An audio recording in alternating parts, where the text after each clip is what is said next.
श्री भक्तमाल में जम्बूद्वीप के भक्त, सप्तद्वीप के भक्त, जम्बू और प्लक्ष, सालमली बहुत राज ऋषि, कुश पवित्र पुनि क्रौच, कौन महिमा जाने लिखी। साक विपुल विस्तार प्रसिद्ध, नामी अति पोहकर, पर्वत लोक अलोक ओक, टापू कंचनधर। हरिभृत्य बसत जे जे जहाँ, 300 नित प्रति काज, सप्तद्वीप में दास जे ते मेरे से ताज। जम्बूद्वीप, प्लक्षद्वीप और शाल्मली द्वीप में बहुत से ऋषिराज भक्त हैं। कुशद्वीप और क्रौंचद्वीप ये अति पवित्र हैं। यहाँ के भक्तों की महिमा कौन जान सकता है। शाकद्वीप और पुष्करद्वीप, इनका बहुत विस्तार है और इनके नाम बहुत प्रसिद्ध हैं। लोकालोक पर्वत, सर्वमय भूमि एवं अन्य द्वीप समूहों में जो भगवान जी के सेवक निवास करते हैं, उनसे हमारा नित्य ही प्रयोजन है। सातों द्वीपों में जो भगवान जी के दास हैं, वे मेरे सिर के मुकुट हैं। सप्तद्वीप और वहाँ स्थित भगवत भक्त, श्री प्रियव्रत के रथ के पहिए से जो लीके बनी, वे ही 7 समुद्र हुए और उनसे एक ही भूमंडल सप्तद्वीप में विभक्त हो गया। जम्बूद्वीप, इसका विस्तार 1 लाख योजन है। इसमें 1100 योजन ऊंचा और इतने ही विस्तार वाला विशाल जामुन का वृक्ष है। अतः इस द्वीप का नाम भी जम्बूद्वीप पड़ गया। वे अपने ही समान परिमाण और विस्तार वाले खारे जल के समुद्र से परिवेष्टित है। श्री प्रियव्रत जी के पुत्र आघ्रित्र जी इसके अधिपति हुए। दूसरा द्वीप है प्लक्षद्वीप। इसका विस्तार 2 लाख योजन है। ये खारे समुद्र को चारों ओर से परिवेष्टित किए है। इसमें 1100 योजन ऊंचा और इतने ही विस्तार वाला सर में प्लक्ष पाकर का वृक्ष है। इसी कारण इसका नाम प्लक्षद्वीप हुआ। ये अपने ही समान परिमाण और विस्तार वाले इक्षु रस के समुद्र से घिरा हुआ है। श्री प्रियव्रत जी के पुत्र इधम जी इसके अधिपति हैं। तीसरा है शाल्मली द्वीप। इसका विस्तार 4 लाख योजन है। ये इक्षुरस के समुद्र को चारों ओर से परिवेष्टित किए हैं। इसे प्लक्ष द्वीप के पाकर के ही समान शाल्मली सेमर का वृक्ष है। कहते हैं यही वृक्ष अपने वेद में पंखों से भगवान जी की स्तुति करने वाले पक्षीराज गरुड़ जी का निवास स्थान है तथा यहीं इस द्वीप के नामकरण का भी हेतु है। ये अपने ही समान परिमाण और विस्तार वाले मदिरा के सागर से घिरा है। श्री प्रियव्रत पुत्र यज्ञबाहु इसके अधिपति हैं। चौथा है कुशद्वीप। मदिरा के समुद्र से आगे उसको चारों ओर से घेरे हुए 8 लाख योजन विस्तार वाला कुशद्वीप है। पूर्वोक्त द्वीपों के समान ये भी अपने ही समान विस्तार वाले घृत के समुद्र से घिरा हुआ है। इसमें भगवान जी का रचा हुआ एक कुशों का झाड़ है। उसी से उस द्वीप का नाम कुशद्वीप हुआ। श्री प्रियव्रत पुत्र महाराज हिरण्यरेता इसके अधिपति हैं। 5वां है क्रौंचद्वीप। घृत समुद्र के आगे उसके चारों ओर उससे द्विगुण परिमाण वाला अर्थात 16 लाख योजन विस्तार वाला क्रौंचद्वीप है। ये अपने समान परिमाण वाले दूध के समुद्र से घिरा हुआ है। यहाँ क्रौंच नाम का बहुत बड़ा पर्वत है। उसी के कारण इसका नाम क्रौंचद्वीप हुआ है। श्री प्रियव्रत पुत्र घृत पृष्ठ इसके अधिपति हैं। छठा है शाक द्वीप। क्षीर समुद्र के आगे उसके चारों ओर 32 लाख योजन विस्तार वाला शाक द्वीप है, जो अपने ही समान परिमाण वाले मट्ठे के समुद्र से घिरा है। इसमें शाक नाम का एक बहुत बड़ा वृक्ष है। उसकी मनोहर सुगंध से पूरा शाक द्वीप महकता रहता है। इसी से इस द्वीप को शाक द्वीप कहते हैं। श्री प्रियव्रत पुत्र मेधातिथि जी इसके अधिपति हैं। इसके आगे है पुष्कर द्वीप।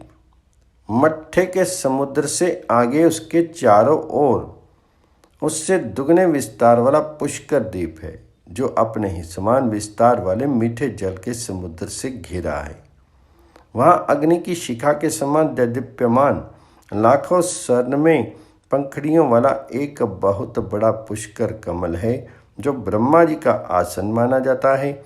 इसी से इस द्वीप का नाम पुष्कर द्वीप पड़ा। श्री प्रियव्रत पुत्र वीतिहोत्र इसके अधिपति हैं। इसके आगे है लोकालोक पर्वत।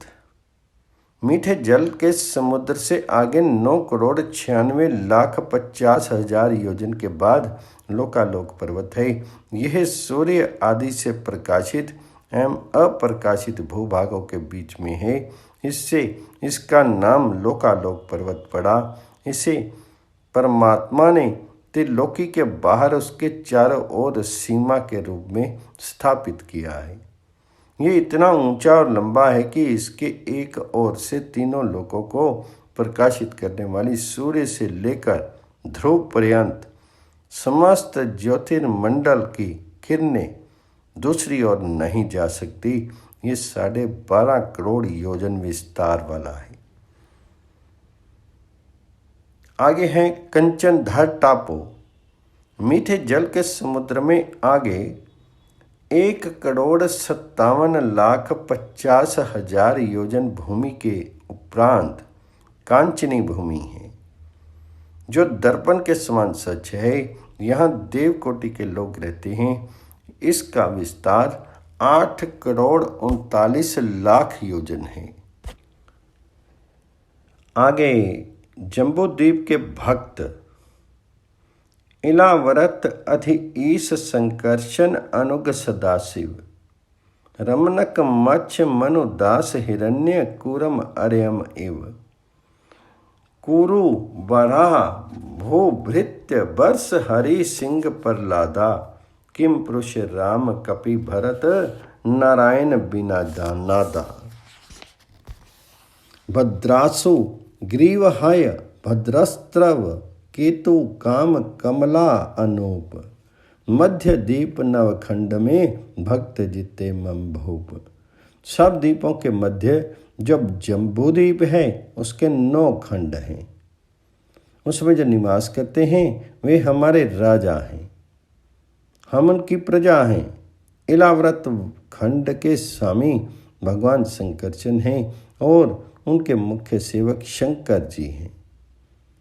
रमनक खंड के अधीश्वर श्री मत्स्य भगवान हैं, उनके सेवक मनु जी हैं। हिरण्य खंड में भगवान श्री कोरम जी आराध्य हैं और अर्यम्मा उनके पुजारी हैं। कुरुखंड के अधीश श्री वरा भगवान हैं और उनकी सेवा करने वाली पृथ्वी देवी है। हरिवर्ष खंड में श्री नरसिंह भगवान विराजते हैं और उनके सेवक प्रहलाद जी हैं। किम पुरुष खंड के स्वामी श्री रामचंद्र जी हैं और उनकी सेवा में हनुमान जी तत्पर रहते हैं। भरत खंड में भगवान श्री नारायण आराध्य देव हैं, उनकी पूजा करने वाले नारद जी हैं। भद्राश्व खंड में हयग्रीव भगवान आराध्य हैं और भद्र श्रवा जो उनके पुजारी हैं। केतुमाल खंड के अधिपति भगवान कामदेव हैं और कमला देवी उनकी सेविका है। जम्बूद्वीप के 9 खंडों में भक्ति के स्वरूप के विषय में यहाँ कुछ विवरण प्रस्तुत हैं। मध्यद्वीप 9 खंड, सातों द्वीपों के मध्य में स्थित जम्बू द्वीप के अधिपति महाराज अघ्रिद्र के नाभि, किमपुरुष, हरिवर्ष, इलाव्रत, रम्यक, हिरण्यमय, कुरु, भद्राश्व और केतुमाल नाम के 9 पुत्र हुए। राजा अघ्रिद्र ने जम्बू द्वीप का विभाग करके 9,000 योजन विस्तार वाले 9 वर्षीय भूखंड बनाए और उन्हें एक एक पुत्र को सौंप दिया। इन्हीं पुत्रों के नाम से 9 वर्ष प्रसिद्ध हो गए, यथा राजा नाभि के नाम से अजनाभ वर्ष, किमपुरुष के नाम से किमपुरुष वर्ष इत्यादि। अजनाभ वर्ष को ही भारतवर्ष कहा जाता है। अघ्रिद्र नंदन राजा नाभि एवं उनकी पत्नी मेरु देवी के यहाँ स्वयं भगवान जी ने ऋषभ देव के नाम से अवतार ग्रहण किया। ऋषभ देव जी के 100 पुत्रों में राज ऋषि भरत सबसे बड़े, सर्वाधिक गुणवान और महान भगवत भक्त थे। वे अत्यंत प्रतापी और धर्मात्मा हुए। उन्हीं के नाम से अजनाभ खंड का नाम भारतवर्ष पड़ा। इन 9 वर्षों में परम पुरुष भगवान वहाँ के लोगों पर अनुग्रह करने के लिए अपनी विभिन्न मूर्तियों से विराजमान रहते हैं। इन समस्त वर्षों में भारतवर्ष श्रेष्ठ है। देवता भी भारतवर्ष में उत्पन्न हुए मनुष्यों की महिमा का गान करते हैं। जिन जीवों ने भारतवर्ष में भगवान की सेवा के योग्य मनुष्य जन्म प्राप्त किया है, उन्होंने ऐसा क्या पुण्य किया है अथवा इन पर स्वयं श्री हरि ही प्रसन्न हो गए हैं। इस परम सौभाग्य के लिए तो हम भी निरंतर त्रसते रहते हैं। देवता ये अभिलाषा करते हैं कि अब तक स्वर्ग सुख भोग लेने के बाद हमारे पूर्व कृत यज्ञ, प्रवचन और शुभ कर्मों से यदि कुछ भी पुण्य बचा हो तो उसके प्रभाव से हमें इस भारतवर्ष में भगवान जी की समृद्धि से युक्त मनुष्य शीर मिले, क्योंकि श्री हरि अपना भजन करने वाले का मात्र सब प्रकार से कल्याण करते हैं। इसी जम्बू द्वीप में भारतवर्ष है। ये स्वर्ग और अपवर्ग प्राप्त करने वालों की कर्म भूमि है। पृथ्वी पर भारतवर्ष के अतिरिक्त कहीं भी कर्म की विधि नहीं है। अन्य वर्ष भोग भूमियां हैं। जन्म जन्मांतर के महान पुण्य का उदय होने पर ही भारतवर्ष में जन्म होता है। जिनकी कीर्ति का गान करते हुए देवता भी कहते हैं, देवगण भी निरंतर यही गान करते हैं कि जिन्होंने स्वर्ग और अपवर्ग के मार्गभूत भारतवर्ष में जन्म लिया है, वे पुरुष हम देवताओं की अपेक्षा भी अधिक धन्य वड भागी हैं।